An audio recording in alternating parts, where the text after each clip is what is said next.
வணக்கம். நான் உங்கள் வசந்தசேகர். இப்போ பார்த்தீங்கன்னா, விஜய் அவர்கள் வந்து சட்டசபையில வந்து இந்த பரந்தூர் விமான நிலையம் அந்த பணிகளை வந்து நிறுத்துறோம்னு அறிவிச்சிருக்காருங்க. ஏன்னா, அங்கே இருக்கிற நிறைய விவசாய நிலங்கள் கிட்டத்தட்ட ஒரு கிராமங்கள் ஒரு 5, 6, 7, 8 கிராமங்கள் 9 கிராமம் கூட சொல்கிறாங்க. இந்த கிராமத்துக்கு வந்து ஏற்கனவே வந்து நிலங்கள் வந்து கையகப்படுத்திருக்காங்க. திமுகக்குள்ள நிறைய நிலங்கள் வந்து கையகப்படுத்தி அதை வச்சுருக்காங்க. இன்னும் நிறைய நிலங்கள் வந்து கையகப்படுத்த வேண்டியது இருக்குது.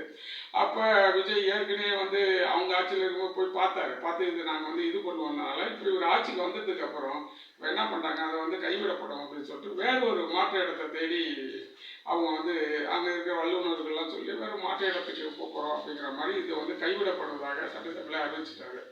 அந்த ஊர் மக்கள் வந்து அந்த கிராம மக்களில் வந்து பட்டாசு வெடித்து இனிப்பு வச்சு சந்தோஷமாக இருக்காங்க. விவசாயம் தான், நம்ம விவசாயத்தை பாதுகாக்க வேண்டிய ஒரு விஷயம்தான். அந்த அந்த ஊர் இருக்கிற அந்த விவசாயிகளும் நம்ம இன்னைக்கு கூட முதல்வரை பார்த்து நன்றி தெரிவிச்சிருக்காங்க.